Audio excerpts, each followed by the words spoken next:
সবাই দ্রুত পালান, কাবা শরীফ ডুবে যাচ্ছে। ১৯৪১ সালের এক ভয়াবহ দিনের ঘটনা এটি।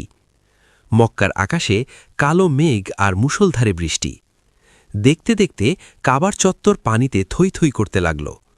পানি এতটাই বেড়ে গেল যে মনে হচ্ছিল কাবার দরজাও ভেঙে ফেলবে। মানুষের হাহাকার শুরু হয়ে গেল। একজন কেঁদে বলল, হে আল্লাহ, এটা তো তোমার ঘর, তবে কেন এমন হচ্ছে?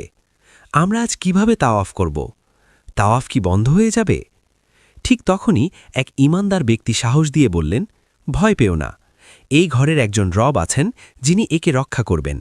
এটা আমাদের ঈমানের পরীক্ষা। পানির উচ্চতা তখন মানুষের গলার উপরে। সবাই যখন হতাশ, তখন এক সাহসী যুবক পানিতে ঝাঁপ দিয়ে বলল, আল্লাহর শপথ, আমি সাঁতরেই আমার রবের ঘর তাওয়াফ করব। সুবহানাল্লাহ!